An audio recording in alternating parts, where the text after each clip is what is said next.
en este día de hablar sobre lo que es el tema de evolución del sistema reproductor femenino en su etapa fisiológica y en las patologías que podemos encontrar en los cambios, obviamente, puberales, ¿no? Que es lo más importante.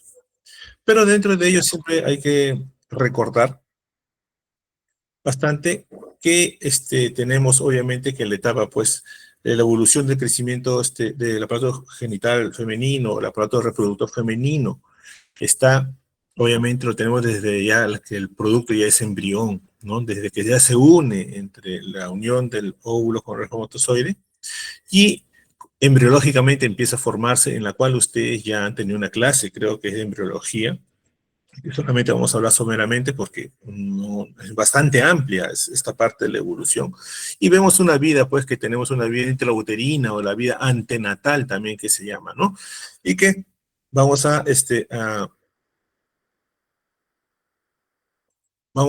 hablar brevemente solamente, que en la vida antenatal va a haber una diferenciación gonadal en los ovarios que se va a partir de la sexta semana. Va a haber un desarrollo de los conductos de Müller para, obviamente, la formación y la aparición de lo que es el útero, trompa y vagina. Por ende, va a haber una generación de los conductos de Wolff, que es lo que va a diferenciar de la parte femenina a la masculina. Y va a haber una formación de ovocitos primarios detenido en profase 1. ¿Cuál es lo importante de la vida antenatal? Lo importante es que recuerden que en la formación del conducto de Müller para la formación del útero, trompa y vagina, vamos a ver que el conducto de Müller es muy importante en la formación de estas estructuras hasta hasta el tercio superior de vagina, perdón, hasta los 2 tercios superiores de vagina, ¿sí? Entonces, el conducto de Müller va a tener una notable importancia en la formación del útero, trompa, vagina, hasta sus 2 tercios superiores con respecto a lo que es conducto de Müller. El tercio inferior, la parte perineal y la parte anal, ya es por defecto del seno urogenital. ¿Ya? Es bastante que diferencien, porque cuando existen malformaciones congénitas, como de repente himen imperforado, que está en la parte inferior, es producto del seno urogenital. Alteraciones de agenesia de útero, úteros rudimentarios, o alteraciones en los ovarios o trompas, ya viene a ser producto de alteración del conducto de Müller. ¿Sí? Ok, seguimos la parte neonatal, donde obviamente existe una parte donde ya existe la recién nacida, va a existir todavía va a haber un eje vertical inhibido, un eje vertical. El eje vertical, recuerden chicos, que ya lo han visto en la parte de lo que es hormonas, es hipotálamo, hipófisis, órgano blanco. ¿Sí? En este caso, sería ovario en la mujer, testículo en el varón. ¿Sí? Entonces, los ovarios inactivos, sin ovogonias en división, va a haber una posible pseudomenstruación por caída de estrógenos maternos en la mujer. Cuando son mujercitas, obviamente, recuerden que ciertas hormonas y productos van a ser pasados transplacentariamente. Entonces, al no recibir la misma carga cuando nace el recién nacido, va a haber una deprivación hormonal y como respuesta puede haber un pequeño manchado genital que a veces asusta a la madre y lleva a la emergencia. Pero encontramos que es algo fisiológico, le llaman una pseudo menstruación o a veces le llamamos una deprivación hormonal para no asustar a la madre. Porque le decimos, no, es una menstruación, entonces se puede asustar. Entonces, una deprivación hormonal producto de la caída de los estrógenos maternos. Los genitales obviamente van a estar inmaduros, con ligero edema, que es producto y característica de recién nacido, y recuerden que el eje hormonal, el eje vertical está inhibido. Llega lo que es la infancia y la niñez, y vamos a ver que el sistema reproductor, obviamente, sigue en reposo, va a haber niveles bajos de estrógenos, va a haber pulsos, ¿no? Pausas de pulso o pulsos de hormonas espaciadas que van a producirse cierta diferenciación, ¿no? En la parte genital va a haber un crecimiento lento, ¿no? Del útero y modificaciones con respecto a los genitales y aún todavía no va a haber una ovulación ni desarrollo mamario. Entonces, en esta parte el útero de una niña, de un infante que no es una paciente que todavía entra en la menarquia, porque cuando entra en la menarquia empieza la pubertad, la adolescencia, que vamos a conversarlo. Recuerden que el útero de una niña es cilíndrico, es tubular, ¿sí? Donde los 2/3 es cuello y 1/3 es cuerpo. Entonces una niña, su útero cilíndrico es tubular, como un hot dog pequeño, ¿sí? Donde los 2/3 es cuello y 1/3 es cuerpo. Cuando entra ya a la adolescencia, a la pubertad, ya, y va y despierta ya el eje vertical con la producción de las hormonas liberadoras de gonadotropinas, se invierte esta relación, donde el cuerpo viene a ser un tercio, 2/3 de cuerpo y 1/3 de cuello. Entonces se invierte esa relación y se hace ya una estructura piriforme, en forma de una pera invertida, en forma de una paltita. Así es. Entonces, 1/3 de cuello y 2/3 de cuerpo. Cuando ya existe la paciente puberal, ¿no?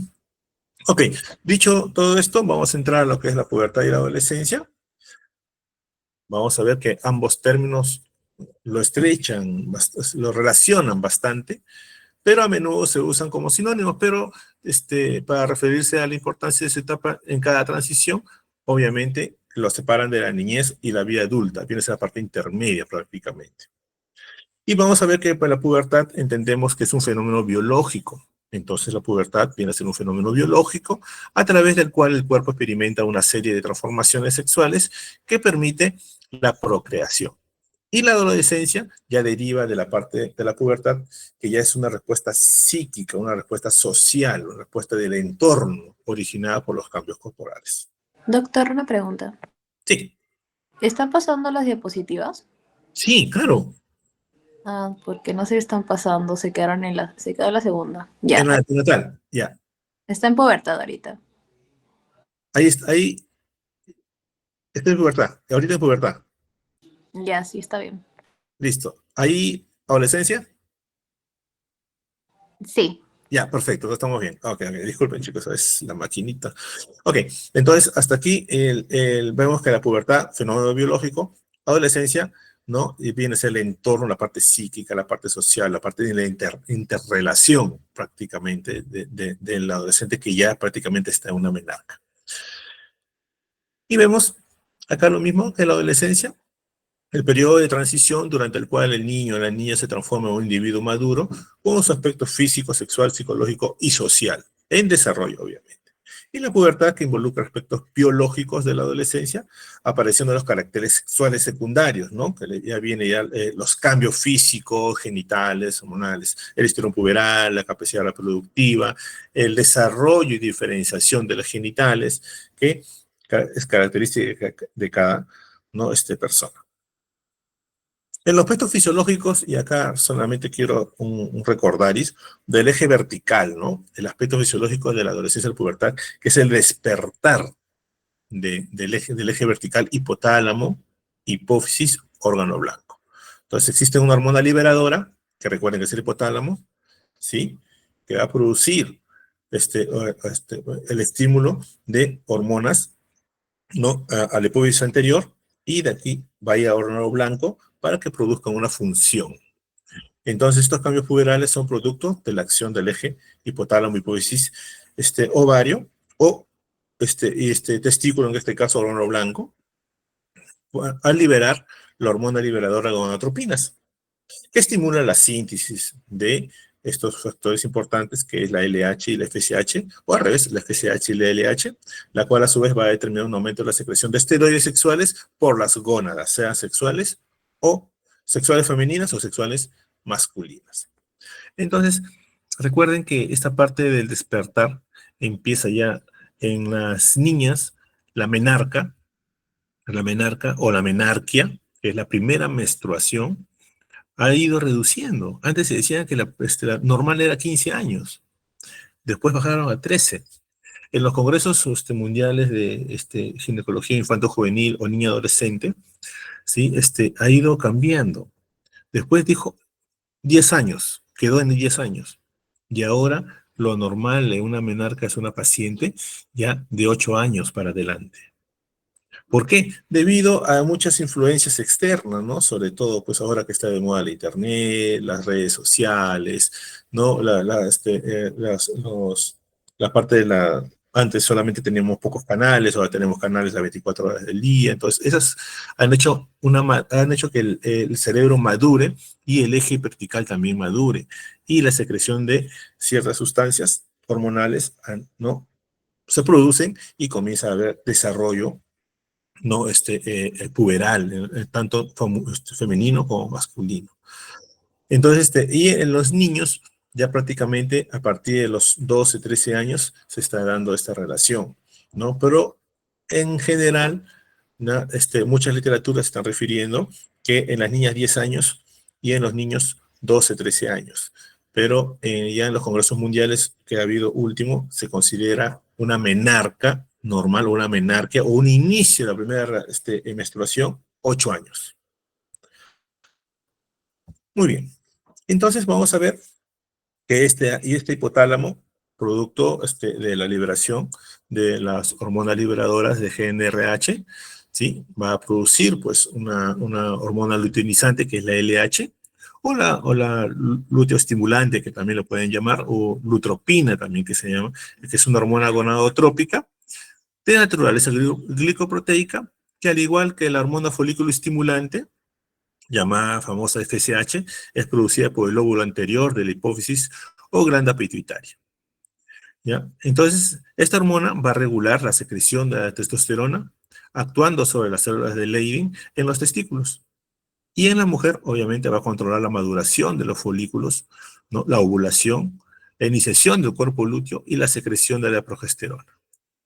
Asimismo, la LH estimula la ovulación femenina y la producción de testosterona en el varón. Entonces, miren cómo el eje hipotálamo segrega su hormona liberadora a la hipófisis anterior, va a producir y liberar la LH-FSH y se va hacia el órgano blanco, que viene a ser ovario en la mujer y testículos en el varón.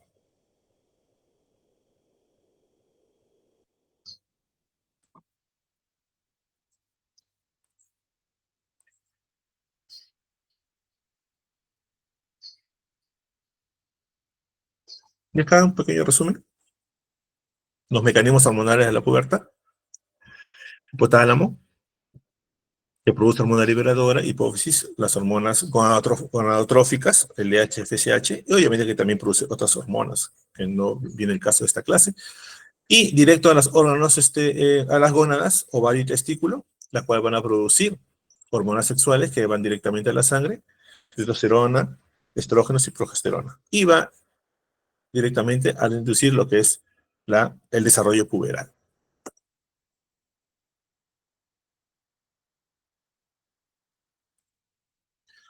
Esta influencia en las hormonas, sobre todo la testosterona, va a influenciar en la parte del varón en su desarrollo puberal con respecto a lo que es el deseo sexual, la irritabilidad y los cambios, pues obviamente hormonales, emocionales, va a influir bastante sobre la agresividad, el aumento de la fuerza, de la masa muscular, la dominancia, ¿no? Influye bastante la testosterona. Los estrógenos va a predominar bastante lo que es la inestabilidad emocional, los cambios afectivos, emocionales, los síntomas depresivos, y la progesterona va a crear los vínculos afectivos, ¿no? La creación de vínculos afectivos en la mujer. Todo esto va a producir cambios físicos, ¿no? Y cambios de patrones del sueño, en los cuales van a contribuir al aumento de estas hormonas. Entonces, vamos a recordar en el que el sistema reproductor femenino, netamente, va a estar hecha para la producción de células sexuales femeninas llamadas ovocito, y en el sistema reproductor masculino, la producción sexual de células sexuales masculinas llamados espermatozoides. Y dentro de ella una característica importante que es del ovocito, viene a ser pues, es de forma esférica, ¿no? Que se aloja en el ovario y tiene ciertos procesos fisiológicos ¿no? Hasta la producción de un folículo secundario, que donde va a producir la eclosión, producto de una elevación del LH, en la cual eso ya lo van a conversar en la parte de fisiología. Es 500 veces más grande que el espermatozoide. Se forma, obviamente, en el ovario, ¿no? Sirve para nutrir el futuro embrión. Se transporta por medio de la trompa. Es el proceso de formación de los ovocitos donde comienza antes de nacer. Se forma antes de nacer y madura en la pubertad. El ovocito se libera, es decir, sale a través del ovario hacia la trompa y se anida en el endometrio, ¿no? Del útero. Y obviamente que el ovocito espera solamente 24 horas para que pueda fecundarse. Si no llega al espermatozoide, obviamente el ovocito muere y sigue el proceso hormonal normal. ¿Qué caracteres sexuales secundarios obviamente suele aparecer en la mujer? Obviamente que va a haber un aumento de la estatura, va a haber un desarrollo mamario en la cual eso es algo muy importante para nosotros para hacer ciertos diagnósticos, ¿no? Que ya lo vamos a conversar en una lámina después. La aparición de vello en el pubis y en la axila, cambio en la voz, se hace una voz más aguda, mayor desarrollo de los genitales, acúmulo de grasa en caderas y muslos y en ciertas personas aparición de acné. Recuerden que el, la menarca o la menarquia, ¿sí? Va a haber antes de que exista la menstruación, va a haber ciertos cambios secundarios en la mujer, ¿sí? Que lo vamos a conversar. A grosso modo, la telarca precede a la menarquia. Quiere decir que primero va a aparecer ciertos cambios en la mama para que pueda aparecer la menstruación. ¿Sí? Si no existe cambios mamarios, cambios en la mama, producto obviamente de los estrógenos, no va a aparecer la menstruación.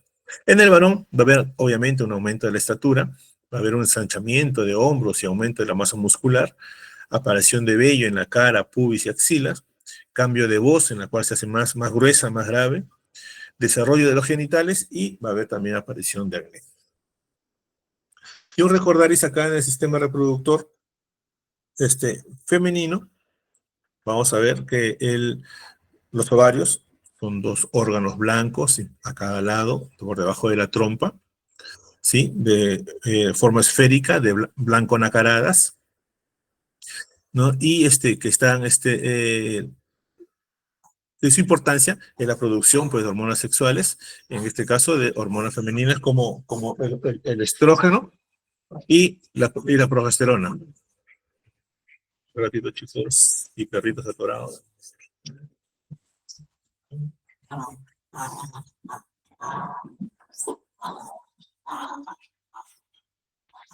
Hasta luego con mi perrito. Ya, disculpen, chicos.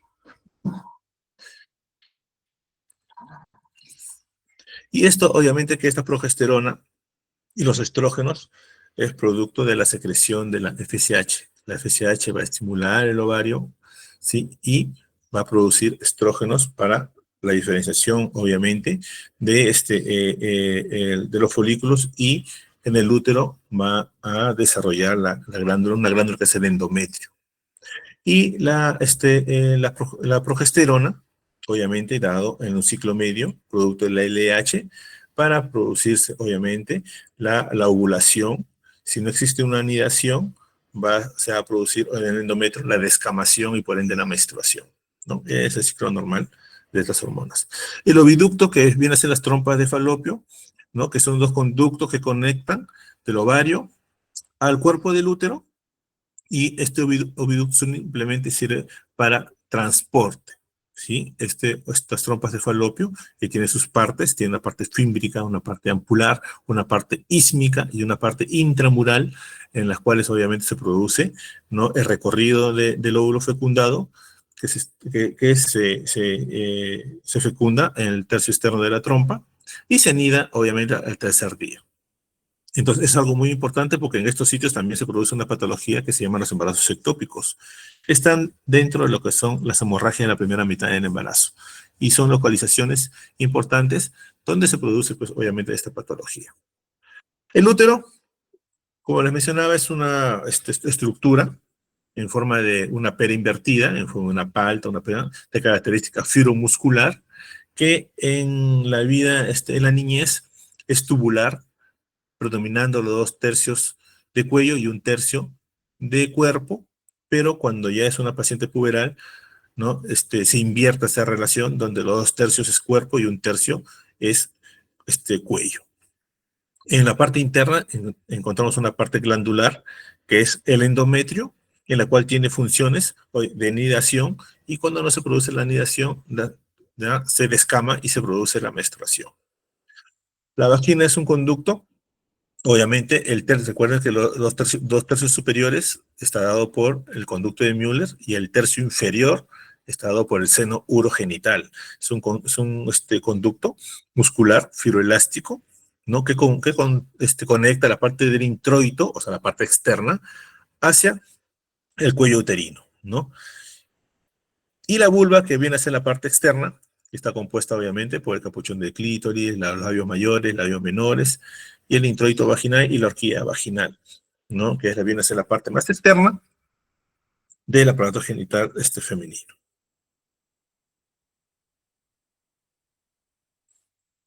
En esta parte del estadio o la evaluación de Tanner, es una evaluación muy importante que nosotros valoramos bastante y que lo han visto bastante también, de repente familiares o niños, o de repente ustedes mismos han pasado también por estos cambios, ¿no? En varones también se presentan estos cambios, a veces el botón mamario, que son productos de elevaciones hormonales y que luego desaparece. Pero en la mujer estos son signos importantes, porque ya nosotros evaluamos y vemos obviamente el despertar, ¿no? Del eje hipotálamo, hipófisis, ¿no? Órgano blanco, el eje vertical. Vemos que ya existe una producción de estas hormonas y va a producir ciertos cambios. Por ejemplo, en el estadio de Tanner, recuerden que la telarca o la telarquia o el inicio, las modificaciones de la mama precede la menstruación. ¿Ya? Preserva, o sea, antes que se presente la menstruación va a haber cambios mamarios. Y vamos a tener, obviamente, dentro de lo que es el desarrollo mamario, también hay un desarrollo de vello pubiano, hay un desarrollo de vello axilar, pero en las cuales no son muy patognomónicos con respecto a lo que es la menarquia, ¿no? A producir la menarquia y pacientes que obviamente va a depender mucho de la raza, ¿no? Con respecto a lo que es el vello. Pero con respecto a lo que es la telarquia sí es diferente. Entonces, en el estadio 1 viene a ser prácticamente una parte donde se evidencia pues la areola y el pezón planos, ¿sí? Areola y pezón están planos. Este es un M1 que le llaman, ¿no? O estadio de Tanner 1 o mama 1 o M1 que le llamamos también. Y lo encontramos en las recién nacidas, niñas y premenárquicas. En las pacientes que ya, ¿cómo se llama? Van a iniciar una menstruación, ya empiezan ciertos cambios en la mama. Va a haber un pequeño botón, una pequeña elevación de la areola mamaria, ¿sí? Va a haber un botoncito que a veces la mamá la llevan a la consulta y piensan que es un tumorcito de mama, porque la paciente a veces puede ser unilateral o bilateral, ¿no? Y a veces se presenta con dolor y la lleva a la consulta porque obviamente que la baña y encuentra un botoncito, un tumorcito, y preocupada la lleva a la consulta. Preguntamos la edad, hacemos una pequeña anamnesis y vemos que es el botón mamario. Entonces, en el estadio de Tanner 2 es donde se presenta el botón mamario. Pregunta de examen, chicos, vienen en el examen, ¿no?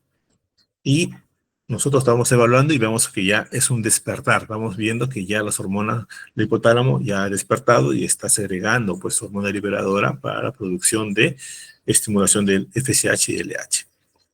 El Tanner 3 o M3 o el estadio de mama 3 viene a ser una pequeña, se eleva prácticamente un poco más, aumenta un poquito más de grasa, ese botoncito se eleva y se eleva tanto la areola como el pezón. Viene a ser como si fuera una mama adulta, pero pequeñita. Así es, el estadio 3 de Tanner es una mama adulta, pero chiquitita. El estadio 4 es la mama de doble contorno, donde se eleva prácticamente la areola, se eleva, y también se eleva la parte del pezón. Es como si fuera esos panes de dulces con grandes y encima otro pan chiquito. así. Es una mama de doble contorno que le llama, y ese es el Tanner 4M4, estadio de mama 4. Y el estadio de mama 5 prácticamente es la mama adulta. Es la 3, pero más grande. Adulta, es la mama adulta. ¿Sí? Entonces, estos estadios de Tanner es muy importante, sobre todo el estadio de Tanner 2, el M2, que es bastante importante y que para nosotros es muy importante porque nosotros ya podemos predecir, ¿no? De acá a 1 año y medio, 2 años, ya tu niña va a menstruar, o en el transcurso de esta, ¿no? O si vemos un estadio de Tanner 3, ya va a menstruar en este año de repente, ¿no? Entonces, pero al menos ya me dan nociones de que ya se está produciendo las hormonas. Y cuando se produzca la menarquia, prácticamente ya después de los 8 años, ya prácticamente veo que las pacientes llevan a la consulta porque han visto un sangrado, ¿no? 10 años, 11 años, 8 años, 9 años, y la lleva a la consulta porque solamente, porque ya no volvió a sangrar. Sangró una vez, 2 meses, dijo, su regla, y después ya no. Entonces, llevan a la consulta y vemos, pues, obviamente que la mamá está preocupada porque ya no menstrua. Para nosotros es algo muy importante la menstruación porque eso nos indica que ya despertó el eje vertical, y lo otro que si tiene conducto, tiene salida, tiene ovario, tiene útero, tiene endometrio, tiene una vagina, ¿no? Hay un himen y obviamente hay una salida. Entonces, obviamente que el recorrido está normal, o sea que no tiene ninguna alteración, ¿no? Y con respecto a lo por qué ya no menstrua o es irregular o menstrua cada 6 meses, es por la inmadurez del sistema nervioso o la inmadurez del eje hipotálamo hipófisis. O sea, todavía no está maduro. Entonces, ¿qué pasó? El hipotálamo bostezó, o segregó su hormona liberadora, estimuló ligeramente la hipófisis estimuló también el ovario y, y menstruó, pero después ya no, se durmió otra vez. Eso no es malo, es al contrario, creo que es bueno, porque recuerden cuando ya comienza a segregar continuamente ya, la GnRH también va asociado a liberaciones también de hormona de crecimiento. Y la hormona de crecimiento, recuerden que también aumenta, y cuando aumenta, comienza a osificar los cartílagos de crecimiento. Entonces, obviamente que la talla ya se va haciendo también ya no tan exclusiva, ¿sí? Entonces, mientras todavía ese no menstrua, la paciente tiene también oportunidad para que siga creciendo. Así es. Entonces, si se hace irregular y ya bostezó, hizo una pausa el eje vertical, entonces obviamente que también hace una pausa con respecto a la hormona de crecimiento, y la paciente tiene más chance también a poder desarrollar, a poder crecer, porque todavía va a demorar también la osificación de los cartílagos de crecimiento. Muy bien, entonces algo muy importante, hay algunos ginecos no, generales, o médicos generales, que a veces dicen, no, ya menstruó, uno menstrua, no, caramba, no, hay que darle hormonas, y le da anticonceptivos, y los anticonceptivos, recuerden, tienen estrógenos y progesterona, y estos anticonceptivos, obviamente, lo que estaba dormido lo va a despertar, va a hacer madurar rápidamente a ese eje hipotálamo hipófisis. Y sí, va a ser que menstrue todos los meses, pero ¿a costa de qué? De que de repente ya no va a crecer más. Va a estancar ahí porque también va a salir hormona de crecimiento, va a osificar y va a hacer madurar rápidamente, y eso no está bien. Muy bien. Ok, chicos. Pasamos a lo que es ya la parte fisiológica. Vamos a pasar a la parte, obviamente, de los trastornos de la pubertad. Y en los trastornos de la pubertad, ¿sí?, vamos a tener el trastorno de la pubertad de lo más importante, porque hay muchas patologías que no vamos a lograr de abarcar todas, pero vamos a tener lo más importante porque tengo una buena noción, que es la pubertad precoz y la pubertad retrasada. Y dentro de lo que es la precocidad sexual, la pubertad precoz, vamos a describir los eventos a grosso modo de fisiopatológicos, vamos a distinguir el cuadro clínico, el tratamiento, y en qué casos derivarlo oportunamente, obviamente, cómo detectarlo oportunamente. Entonces vamos a ver que en la precocidad sexual o la pubertad precoz va a haber una aparición de características sexuales secundarias antes de los 8 años en las niñas, como les mencioné, y antes de los 10 años en los niños, algunos autores 9 años, pero de edad. Por ejemplo, a grosso modo, la aparición de botón mamario a los 10 años, yo lo veo normal. Pero la aparición del botón mamario a los 3 años ya no es normal.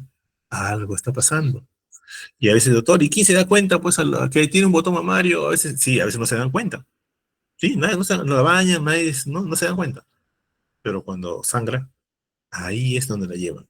Y cuando la llevan a la consulta con sangrado, con una menstruación, ¿no? Prematura, vamos a ver pues, que ya tiene mamas. Y la señora dice, no, yo pensé que era su gordito, su rollito, y son mamas.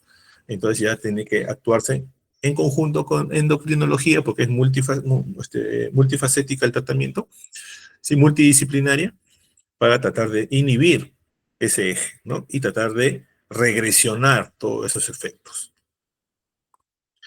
Entonces, dentro de la precocidad sexual o la pubertad precoz, vamos a tener la pubertad precoz en sí, que vamos a conversar. Vamos a ver también la pseudo pubertad precoz y las variantes incompletas, ¿no? Que viene a ser la telarquía prematura, que viene a ser una parte de la pubertad precoz, una pubarquia, ¿no? O adrenarquia prematura, una menarquia prematura y una ginecomastia puberal.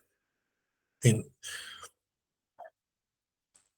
En la pubertad precoz también tiene, se ha denominado con muchos nombres, ¿no? Y también se llama pubertad precoz central, lo denominan pubertad precoz verdadera, precocidad sexual dependiente de la GNRH, o sea, a nivel del hipotálamo, pubertad precoz completa, o la pubertad precoz genuina. Todos esos nombres tiene la pubertad precoz, ¿no? Pero en realidad todo eso engloba parte de la pubertad precoz. Y esta pubertad precoz obviamente va a tener ciertas variantes, ¿no? Que en conjunto todo esto va a ser una pubertad precoz. Entonces, vamos a ver que el desarrollo prematuro antes de los 8 años, ¿no? De las características sexuales secundarias van acorde al sexo genético. Entonces vamos a ver acá una activación prematura del eje hipotálamo, hipófisis, gónada. O sea, el eje se activa precozmente, este eje, ¿no? Vertical, que es bastante importante, ¿no? Y que se va asociado no solamente a la especie HLH, también obviamente va acompañado de otras hormonas y dentro de ellas, como les decía, la hormona del factor de crecimiento, ¿no? Vamos a ver que en niñas es bastante idiopática por tener muchas conductas, ¿sí? Telarquía prematura, la adrenarquia, menarquia, ¿no? Entonces vamos a ver que generalmente son idiopáticas. No se encuentra una causa, ¿no?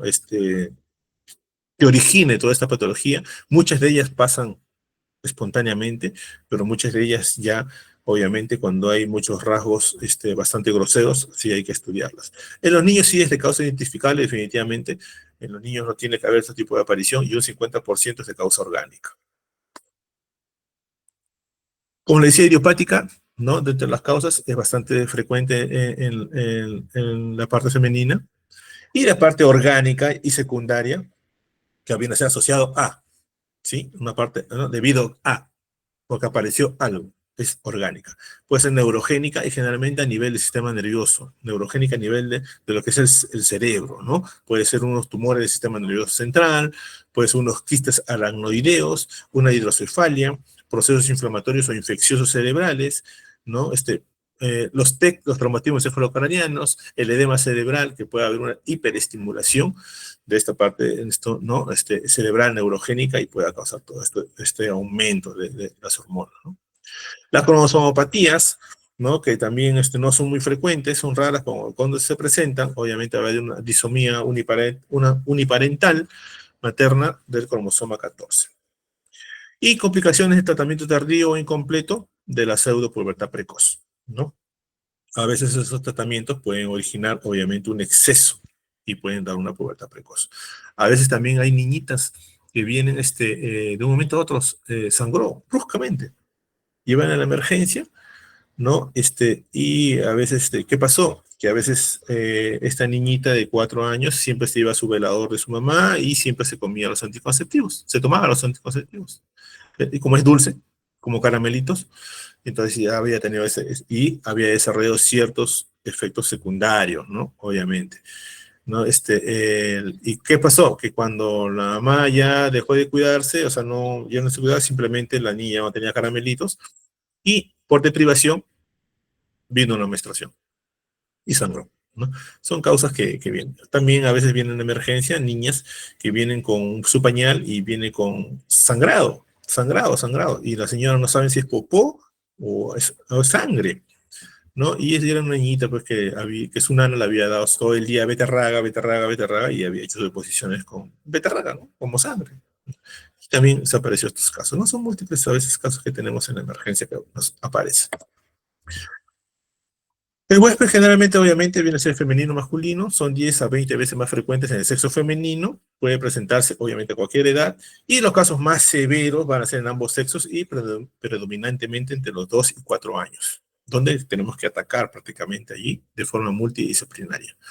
Va a haber otros agentes también, como la toxoplasmosis neonatal, que van a producir también ciertas patologías, el paso de la vida intrauterina a la exuterina por deprivación, y lo puede ser por un problema de asfixia perinatal, ¿no? O daño cerebral, ¿no? Isquemia, tuberculosis meningia y los traumatismos encefalocranianos, como ya lo había mencionado. Dentro de la fisiopatogenia, muchos de ellos, obviamente, es idiopática de causa desconocida y muchos de ellos se resuelven espontáneamente o simplemente no se dieron cuenta. Pasó y no pasó y bueno, pues ¿no? A veces tienen un pequeño sangrado o una manchita, ¿no? A veces piensas pues que se ha lacerado a la hora de cambiar el pañal o se ha caído, o se ha golpeado y pasó. O sea, no llega a la consulta. Los amartomas, que son las neuronas secretoras, ¿no? Pues productoras de tumores, productores de GNRH, o también hormonas productoras de una cadena alfa, del factor de crecimiento, ¿no? Que ambos pueden producir estos tipos de patologías. El aumento de la presión intracraniana, como también se lo ha mencionado, y el exceso de leptina, que es obviamente el aumento, pues, ¿no? De esas ganas de comer, de aumento de las grasas, ¿no? Que obviamente produce muchos estrógenos y puede producir, pues, obviamente, ciertos cambios en la paciente.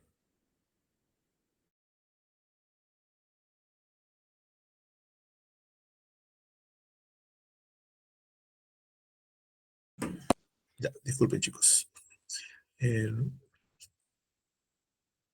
Pasamos a una etapa clínica donde vamos a ver que los cambios puberales ocurren con la misma secuencia que en la etapa de la pubertad normal. O sea, una paciente no va a sangrar de frente, una paciente no va a tener una hemorragia genital, salvo que, ojo, sea un accidente a horcajada, o un accidente, por ejemplo, a las niñitas que manejan, que recién están practicando su bicicleta, ¿sí? Y a veces se caen y caen en medio de la bicicleta, ¿no? O las niñitas están encima de la silla y se caen en la punta de la silla, ¿no? Hemorragia, traumático. O sea por violencia, ¿sí? Mucho cuidado con el sangrado genital, mucho cuidado, bastante cuidado. Y ahora que está en boga bastante, la Defensoría de la Mujer, del Pueblo, la Fiscalía, ¿no? El derecho del niño adolescente y todos los derechos habidos y por haber, ¿no? Les viene encima. Bastante cuidado, ¿sí? Si hay alguna duda, es preferible que lo vea el médico legista, previa orden, obviamente, de una denuncia, para que pueda ver todo eso. Pero, y nosotros médicamente o clínicamente podemos solamente observar lo que nosotros podemos, o no, pero no concluir, obviamente, porque hay exámenes, máquina Gesell, ¿no? Todas esas cositas, para poder ver cámara Gesell, perdón, para poder ver todas esas partes.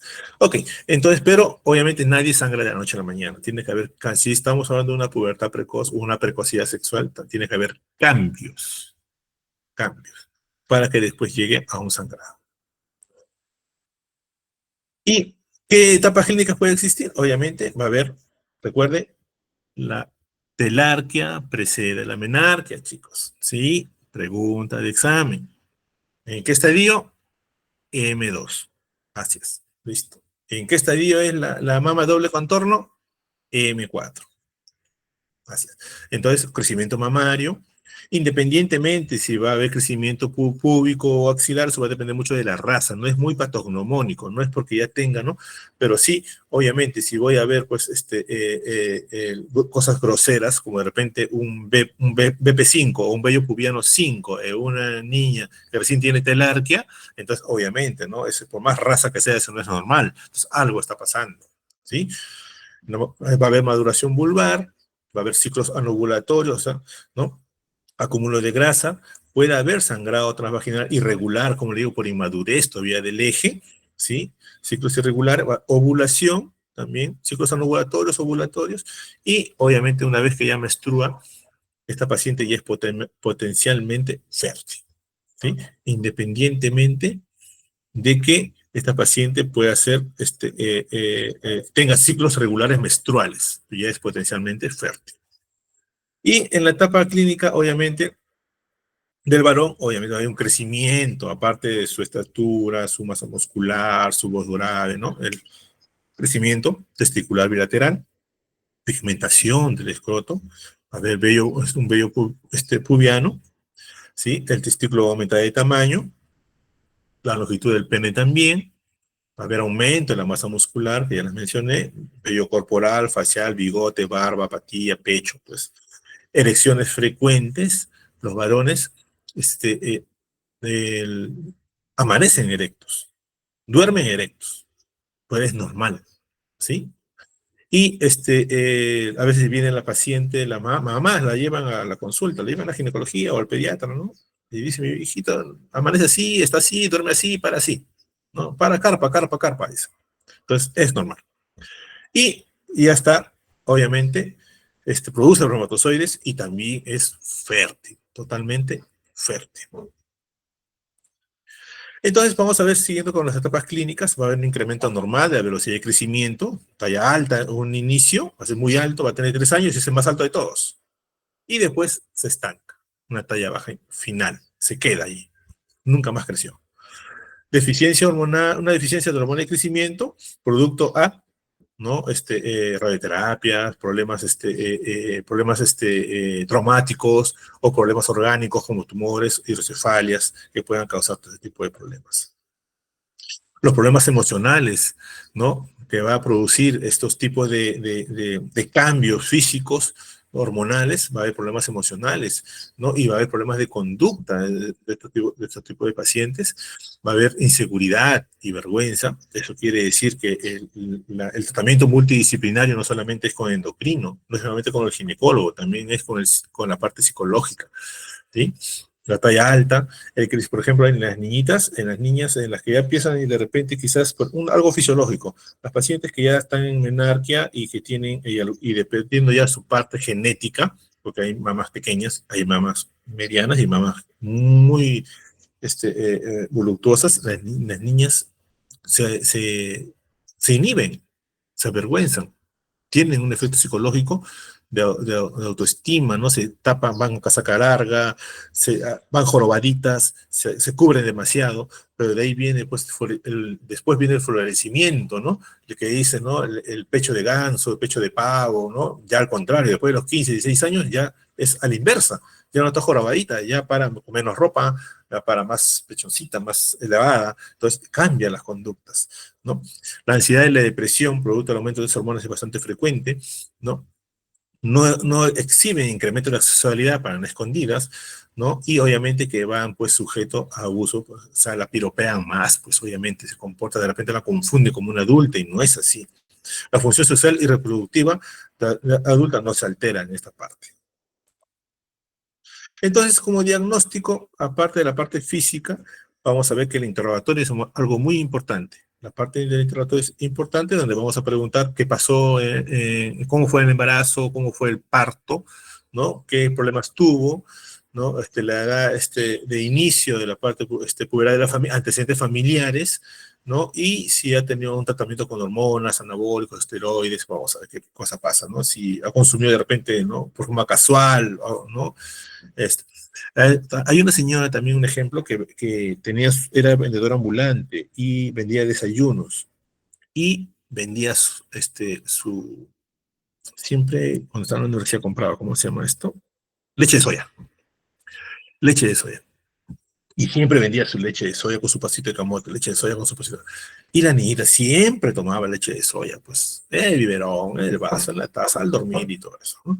Pero, si bien es cierto, la soya, pues, tiene estrógenos naturales, ¿no? Pero se dice que tiene que consumir, pues, hartas cantidades para que pueda llegar, de repente, quizás a un cambio, ¿no? Una pseudo, ¿no? Algo.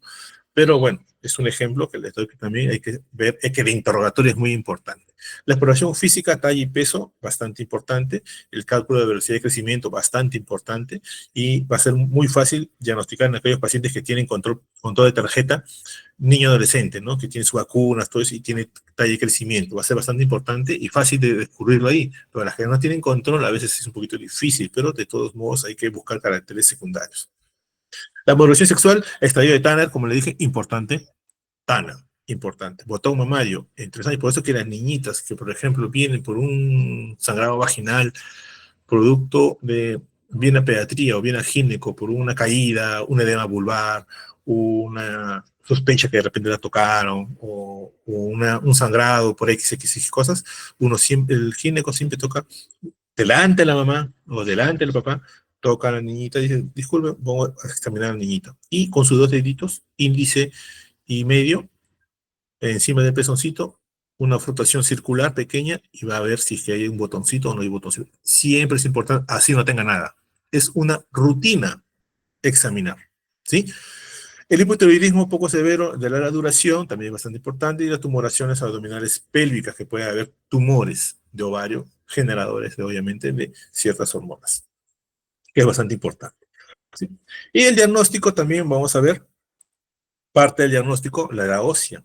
Esto es importante, la edad ósea es algo muy importante porque va a haber una edad ósea radiológica, donde vamos a ver los puntos de osificación, los cartílagos de osificación, y vamos a ver, pues, para ver en qué momento iniciamos el tratamiento, para valorar los resultados del tratamiento, la velocidad de crecimiento de esa niña, y si corresponde su manito, pues de 5 años a 5 años, ¿no? De repente corresponde 5 años y tiene 10 años, ¿no? Entonces hay que ver eso. El de muñeca, de mano, es bastante importante y es lo más frecuente que se pide. También se pide de codo, pero nosotros pedimos más de muñeca y mano. Una radiografía simple anteroposterior y lateral, ¿sí? También pedimos para descartar ciertos tumores, ¿no? Unas radiografías o unas resonancias o unas tomografías, decía turca, ¿no? O imágenes cerebrales. Y dentro de la parte de la sonografía o la ultrasonografía, en otras palabras, la ecografía, vamos a ver, para descartar tumores de ovario, ¿no? Embrionarios que puedan producir ciertas hormonas y puedan causar estos efectos secundarios. Asimismo, vamos a tener como la cuantificación basal de las hormonas basales solamente para tener conocimiento. Lo normal de testosterona es menor de 20 nanogramos por decilitro y de estradiol es menor de 8 picogramos por mililitro. Es lo normal. Por arriba de ello ya es un tratamiento que tenemos que hacerlo, pero es importante que lo tengan como conocimiento. Y también otro tipo de diagnóstico para ver si existe un aumento o para descartar, pues, que tengan precocidad sexual. Vamos a ver, así como existe una prueba, un test de tolerancia oral a la glucosa para pacientes que tienen hiperglicemia y para descartar que no sean diabéticos, se hace una prueba de tolerancia oral a la glucosa. Igual acá hacemos una prueba de estimulación de la GnRH, ¿no? Como diagnóstico. En menores de 2 años hacemos un estímulo de 50 microgramos por metro cuadrado de superficie corporal en bolo. Y como son mayores de 2 años, 50 microgramos intravenoso STAT. Y vamos a determinar los valores igual que el test de tolerancia, ¿no? A los 20, 40, 60, 90 minutos, ¿no? Y con niños sin precocidad sexual, obviamente la elevación FSH-LH es mínima, el predominio va a ser el predominio de FSH. Y en niños con precocidad sexual, obviamente que va a haber una elevación de ambas hormonas, ¿no? A predominio de una LH. Y en el tratamiento vamos a tener ciertos objetivos, obviamente. Definitivamente, que ¿cuál es el objetivo del tratamiento? Obviamente, el diagnóstico. Una vez con el diagnóstico, detener, regresionar, involucionar todos esos síntomas para, ¿no? Evitar esos cambios secundarios y sobre todo, pues, evitar la osificación de esos huesitos, ¿no? Incluyendo, obviamente, la menstruación, si es que si existiera la menstruación, ¿no? O tener, obviamente, una talla final, ¿no? Una talla más alta o la que uno espera, ¿no? Dependiendo de la raza, ¿no? Genética, padres y todas esas cositas. Y obviamente también nivelar, equilibrar, ¿no? Modificar, estimular o favorecer, ¿no? Los desarrollos psiconeurológicos y sociales normales de la paciente y tenga una vida normal, ¿no? Además, dentro del tratamiento también vamos a ver, pues obviamente, vamos si es que hay una causa orgánica, ver qué cosa está pasando con esa causa orgánica, eliminar, extraer, extirpar, ¿no? Si es un tumor del sistema nervioso central, un neurocirujano entra, ¿no?, en la neurocirugía y obviamente va a una ablación, resección, extirpación. Una hidrocefalia también, derivación. Amartomas, un abordaje quirúrgico, descartar que no sea neoplásico y bueno, ver cómo va todo eso. También tenemos una parte multidisciplinaria con respecto a lo que es el tratamiento con análogo a la GNRH, ¿no? O antagonista a la GNRH. Voy a inhibir arriba, voy a inhibir el hipotálamo, voy a dormir el hipotálamo, ¿no? Con tratamientos de elección que sean potentes, prolongadas y que obviamente van a desensibilizar a los organotropocitos y van a dejar de producir el HFSH. Y tenemos dos hormonas importantes que usa bastante el endocrino, ¿no? Que en su primera dosis va a ser una fase estimuladora, ¿no? Va a agravar al inicio el cuadro clínico, pero después obviamente va a haber una mejoría de ese tratamiento. Y tenemos dos hormonas importantes, o dos medicamentos, fármacos importantes, que es el acetato de leuprolide, ¿ya?, que es el Lucrin Depot, y el acetato de triptolerina. Ambos nosotros lo usamos para lo que es cáncer de próstata. Un chip subcutáneo mensual, ¿no? O también hay trimestral en la parte de la grasita subcutánea, periumbilical o debajo del ombliguito, y vamos controlando a la paciente, ¿no? Ahí están las dosis. Las dosis son estándar, va a depender mucho del metro cuadrado de superficie de la paciente, ¿no? Y vamos a 3.75, aplicación mensual, 11.25, aplicación trimestral, ¿no? Esas son dosis estándar, que vamos a depender del peso talla del paciente y vamos a tratar de modificar. Pero como les digo, el tratamiento multidisciplinario, y estamos viendo ya acá neurocirugía, endocrinología, ginecología, psicología, para tratar estos casos. Asimismo, el tratamiento, después vamos a ver que estas gonadotrofinas y las hormonas sexuales van a disminuir. Y vamos a encontrar una talla final, una diferencia entre 8 y 14 centímetros a favor, que es bastante. El 90% de los niños y niñas tratadas alcanzan una talla final de acuerdo a la talla genética de los padres. Pero si hay crecimiento a niveles subnormales, va a haber una coexistencia de déficit de hormona de crecimiento, que es lo que se espera, ¿no? Un fenómeno de senilidad de los discos de crecimiento, pues quiere decir que va a haber lo que ya se osificó queda. Lo que todavía está por osificarse va a permanecer para que pueda seguir creciendo. Por eso es muy importante que este tratamiento sea rápido y precoz, oportuno, ¿no? El déficit de crecimiento, ¿no?, por una déficit de hormona, ¿no?, por el tratamiento a dosis sustitutivas de hormona de crecimiento, obviamente puede aparecer problemas de osificación. Y también con productos de este tratamiento, que es el acetato de leuprolide, ¿ya? Puede haber también problemas de osteoporosis, ¿sí? Reabsorción ósea. Por eso que hay que dar suplementos de calcio en estos tipos de pacientes que usan esta medicación. Al suspender el tratamiento, obviamente todo vuelve a su normalidad de acuerdo a su edad, ¿sí? De acuerdo, la menarquia obviamente va a volver a aparecer, ¿sí? El aumento de la testosterona también va a volver a aparecer. Y el volumen ovárico en la precocidad sexual obviamente va a llegar a su tamaño normal, ¿no? Siempre obviamente con vigilancia y control. También es importante el apoyo psicológico, el apoyo psiquiátrico, si así lo amerita, para ver cómo va estos pacientes. Ok, viendo todo lo que es pubertad precoz, vamos a ver lo que es la pubertad retrasada, que se llama así, pubertad retrasada.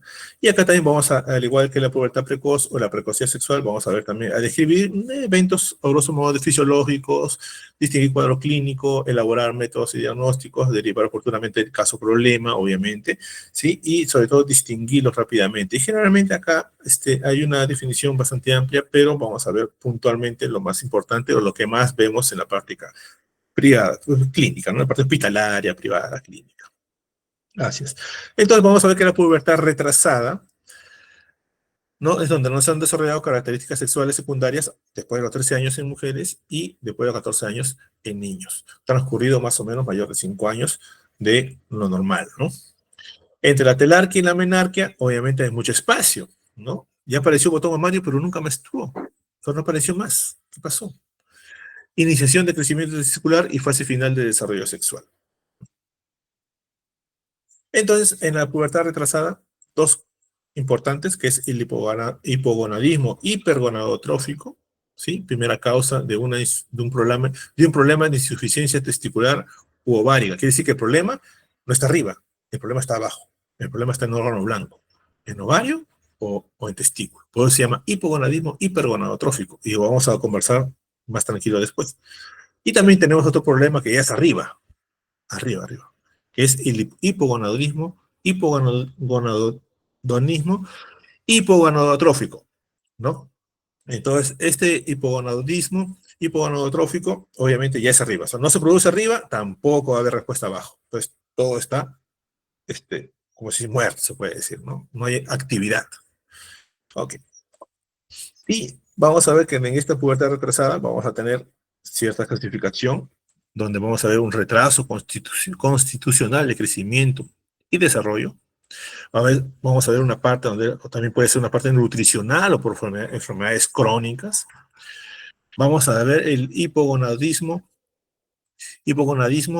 hipergonadotrófico que ya mencioné, y dentro de ellos tenemos a cabeza el síndrome de Turner, la digenesia gonadal, el Klinefelter, que es muy importante, el síndrome de Nona, que es un poquito más alejado, el síndrome de regresión testicular y la inestabilidad androgénica. Y dentro del hipogonadotrófico, dentro de lo más importante, tenemos el síndrome de Kallmann, que es con los que van con anosmia, ¿no? Bastante, el famoso Kallmann. El síndrome de Prader-Willi, el síndrome de Laurens-Mons y también el síndrome de Biel-Bardet, que son parecidos y que son como cromopatías. No son muy frecuentes. La hipoplasia hipotalámica hipoficiaria, las lesiones destructivas del sistema nervioso central y las lesiones infiltrativas, ¿no? Que son no muy frecuentes, pero son ya de diagnóstico rápido, ¿no? Porque ya los pacientes vienen con otro tipo de patología, vienen con problemas de visión, cefaleas crónicas, de repente vienen con vómitos explosivos por hipertensión intracraniana, esos son más fáciles de diagnosticar, ¿no? Y vamos a empezar con cada una de ellas, a grosso modo, rápidamente, para poder concluir esta clase. Y vamos a ver la fisiopatogenia.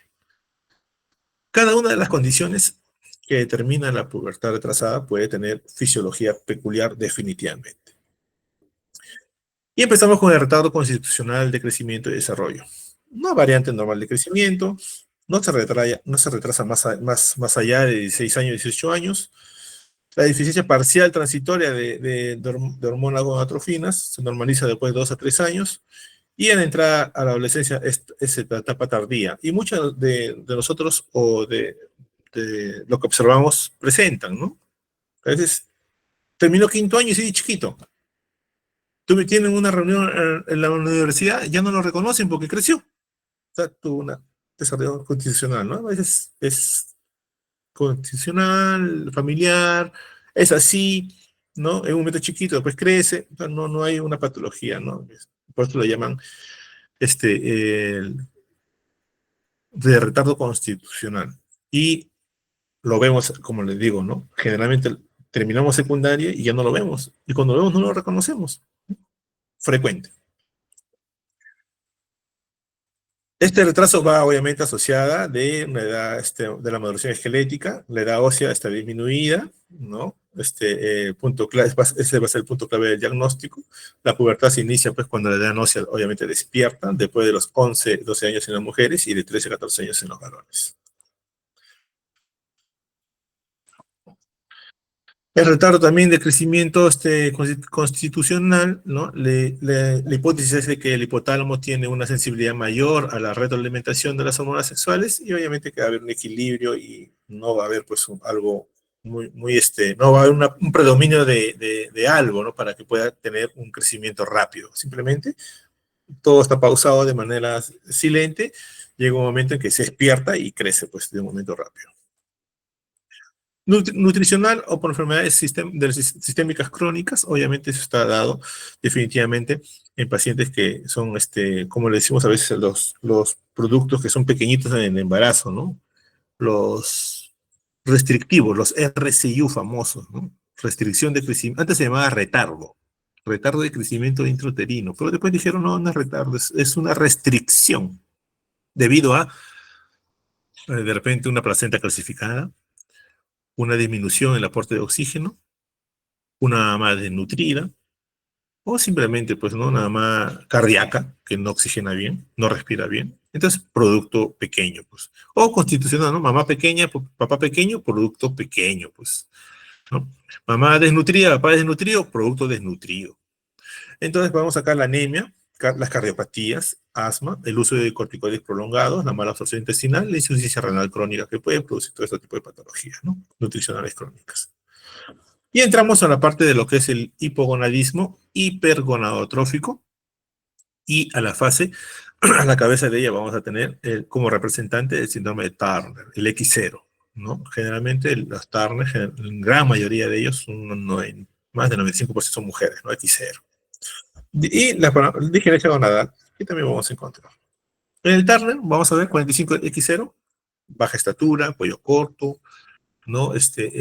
Puede haber una pequeña tumoración de líquido grasa en la parte posterior de la nuca, ¿no? En el cuello, Erijón coli, tosis, ¿no? Baja implantación del cabello y de las orejas, y tórax plano, amplio, talla corta. Acá hay un desarrollo retrasado e incompleto de la pubertad, mamas muy pequeñas, un vello púbico disperso, infertilidad, amenorrea, en este caso primaria, cuando no nunca arregló, y una amenorrea secundaria se produce por un fallo ovárico prematuro tras un periodo con menstruaciones normales. Quiere decir, menstruó, después ya nunca más menstruó. Fallo ovárico, ¿no? Así es. Hipogonadismo hipergonadotrópico. El problema no está, ¿cómo se llama? Arriba, está el órgano blanco. Entonces, ¿qué pasa? El hipotálamo segrega su gonadotrofina normal, su hormona liberadora. Va a la hipófisis, FSH-LH, lo estimula y el FSH segrega su pulso normal a, al órgano blanco, ¿no? Pues puede ser, en este caso, ovario. Como no responde, obviamente que el órgano blanco, el hipófisis, el hipotálamo comienza a mandar más, dije, caramba, no responde, voy a mandar más pulso. Manda más pulso al hipófisis, el hipófisis manda más, ¿no? Segrega más FSH-LH, manda más pulso al ovario y el ovario no responde. No hay el feedback. Entonces, ¿qué dice? Ah, caramba, no responde. Voy a mandar más. Entonces, pues, y obviamente que el ovario nunca va a desarrollar, nunca segrega estrógeno y progesterona. Hipogonadismo, porque hay un pero hipergonadotrófico, porque el FSH y la LH van a estar muy altas. Producto de ese feedback, pues no hay feedback. Y como no hay feedback, el hipotálamo comienza a segregar, el hipófisis segrega, pero no va a haber modificaciones en el órgano blanco. Hipogonadismo hipergonadotrófico. Disginesia gonadal pura, un fenotipo femenino normal, son hábitos eunucoides, que también van a ser pequeñas, como un Turner, pero más pequeños, ovarios digenésicos funcionales, no va a haber falla pues, del órgano, ¿no? Órgano blanco, secreción hormonal estrogénica nula, aumento del FSH y LH va a estar elevadas, en la transmisión autosómica recesiva, y, ¿no? La terapéutica es con estrógenos para darles exógenamente ciertas características a este paciente. Me olvidaba, chicos, en la menopausia, por ejemplo, en la perimenopausia, menopausia. La paciente dice, caramba, yo no sé si voy a gestar, no sé si yo puedo gestar. Entonces, ¿qué pasa? Cuando hay un problema y queremos ver si esta paciente ya es una paciente fértil, entonces nosotros pedimos la FSH. Cuando la FSH está demasiado elevada, o los estrógenos están muy caídos, entonces estamos diciendo que ese órgano ya no funciona, porque no va a haber feedback. Va a haber GNRH, va a haber FSH-LH, ¿no? Aumentados, pero no va a haber respuesta del ovario. Entonces también en la menopausia el FSH está muy elevado. Vamos a diagnosticar que ese paciente ya no va a poder gestar. Hay una digenesia gonadal mixta también, que es heterogénea en su presentación clínica. Va a haber talla baja, va a haber una falla de maduración sexual, testículo intraabdominal, ¿no? No descendido, ¿no? Y obviamente termina con extirpación prácticamente. En las mujeres, trompa de falopio y útero, ¿va? Un poquito rudimentarios, cariotipo es de 45X, 46XY, y la remoción de las gónadas para evitar la malignación en varones, ¿no? Y esto obviamente va a haber problemas de digenesia gonadal. Y va a haber obviamente un hipogonadismo hipergonadotrófico. Klinefelter también, que es parte característica importante también, no muy frecuente, de estas partes cromosómicas de lo que es el hipogonadismo hipergonadotrófico. 47XXY son altos, talla muy elevada, mayor acumulación de grasa subcutánea, va a haber criptorquidia en estos pacientes, falla de rono blanco, micropene, escroto hipoplásico, azospermia, ginecomastia único o bilateral, vello cubiano disminuido y con atrofinas elevadas en la pubertad, ¿no? Así es. Entonces, ese es el Klinefelter. En varón. Nonan, vamos a ver Nonan, defecto de los 4 genes. Hay 4 genes en la parte genética y en la parte inmunológica. Refiere a estas 4 literaturas que estos 4 genes están alterados. Y obviamente va a haber este tipo de patologías, ¿no? En el Nonan va a haber artritis reumatoidea también, va a haber ojos de base amplia, inclinados hacia abajo, caídos, y va a haber hipoacusia, ¿no? Como conocimiento, síndrome Nonan. Además de, va a haber unas orejas de implantación baja, retardo mental leve, tosis palpebral, estatura baja, micropene, criptorquidia, tórax excavatum. Como un Klinefelter, pero con otras cosas agregadas, ¿no? Muy bien. El síndrome de regresión testicular o anorquia congénita. De fenotipo masculino, va a haber ausencia de testículos, a veces se le realiza por las ecografías y a veces vemos que no tiene testículos o simplemente nunca han descendido o no aparecieron. Pubertad no progresiva, por falta de testículos, no hay testosterona, y obviamente que estos pacientes tienen que, obviamente, medicarse. Así que en vez de estrógeno, damos testosterona. La producción de andrógenos normal hasta la semana 13 y va a haber una regresión testicular de compromiso vascular. Insensibilidad o resistencia androgénica. Va a haber acá rasgos fenotípicos variables, origen radical, que radica, a nivel molecular, se traduce en la acción intracelular de los andrógenos, sea por prereceptor antes, por receptor de la célula misma o por receptor ¿no? Con una falta de feedback, ¿no? Recesivo o ligado a cromosoma X. La ausencia total de receptores obviamente va a dar un cuadro clínico más acentuado, florido, y va a haber un síndrome de feminización testicular. El fenotipo femenino, acá va a haber genitales externos femeninos, talla normal, va a haber testículos, no hay vello púbico y ni axilar, amenorrea y cariotipo XY.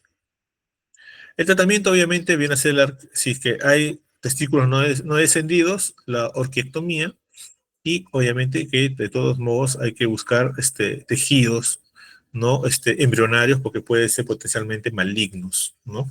Y pueden ocasionar malignización. Y pasamos a lo que es el hipogonadismo hipogonadotrópico. Igual, vamos a ver las partes más importantes. Va a haber una deficiencia o falta de las gonadotropinas, o sea, no hay una liberación, no hay FSH, no hay LH, y obviamente que no va a haber una estimulación normal. Falla hipotalámica generalmente, mutaciones genéticas, 5 a 15%, y va a haber una talla, no, la talla no es normal, a ver, son pequeñas, eunucos, ¿no? En que en algunos la talla puede estar normal porque la hormona de crecimiento no suele estar generalmente afectada. Y tenemos entre ellos el síndrome de Kallmann, ¿no? De Kallmann, lo que siempre me acuerdo de Kallmann por la anosmia, ¿no? Y no huelen, ellos no perciben aromas. Predominio en varones, ¿no? Va a tener condicionar pues a autosómicas recesivas y dominantes, talla, ¿no? Se desacelera y al llegar a la adolescencia, hiposmia, ginecomastia, criptorquidia, ¿no? Va a haber un trastorno definitivamente a nivel hipotalámico y por ende una alteración, una deficiencia, una ausencia de las hormonas liberadoras de GnRH. El estímulo con agonista de la GnRH puede haber una respuesta reducida a la LH-FSH, o sea, a pesar de que le damos agonistas o similares de la GnRH, su respuesta es pobre, ¿no? Y la testosterona y los estrógenos bajos. Si no me calmo, en pacientes son diagnosticados generalmente al inicio de los 13 y 14 años. Va a haber una feminización y va a haber masculinización. El siguiente, el síndrome de Prader-Willi, ¿sí? No es frecuente, generalmente es una lesión del cromosoma 15, es bastante, no es muy común.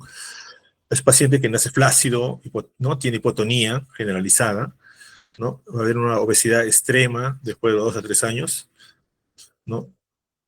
Acromía, va a haber diabetes mellitus tipo 2 y un infantilismo genital en estos tipos de pacientes.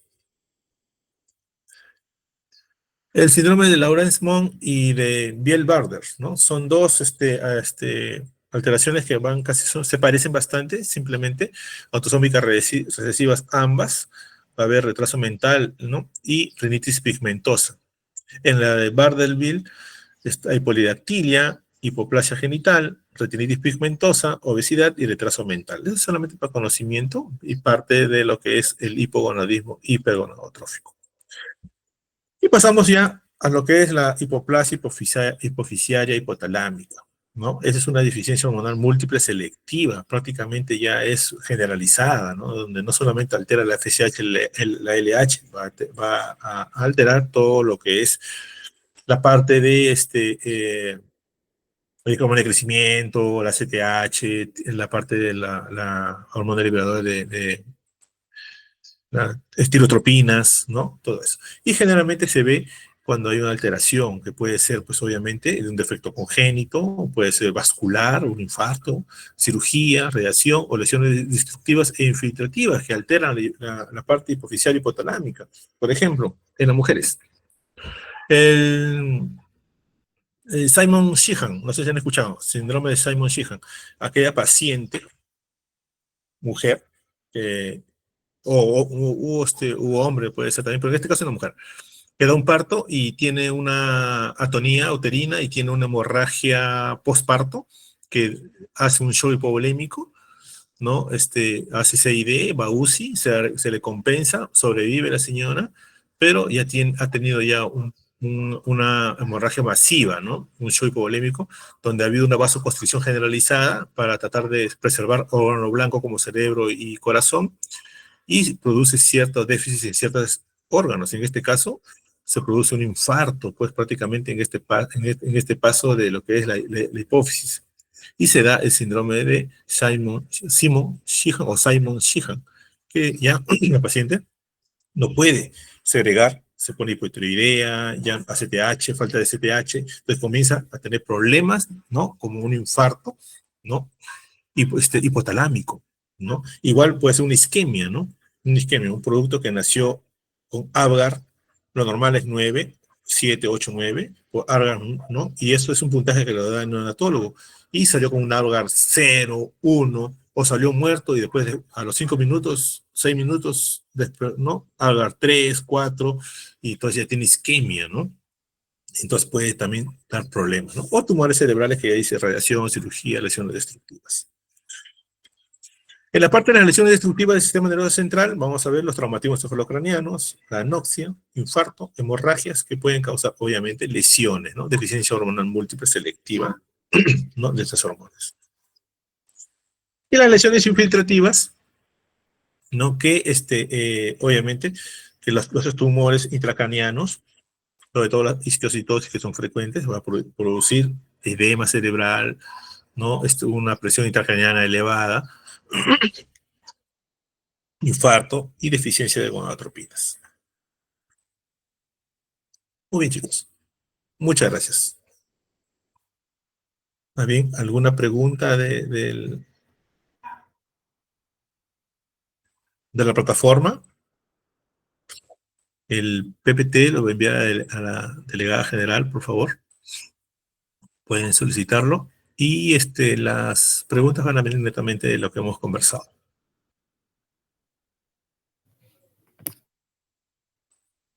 Las disculpas del caso, chicos, por la tardanza, una pequeña descoordinación con respecto a la hora. Muy bien, chicos. Ok, más bien les dejo su domingo, chicos. Un buen domingo para todos. El grupo que me toca, creo que ya cambian de grupo, por favor, una comunicación conmigo para coordinarse respecto a la práctica. Gracias, chicos. Un abrazo. Cuídense Hasta bastante. luego, doctor. Muchas gracias. Gracias. Hasta luego.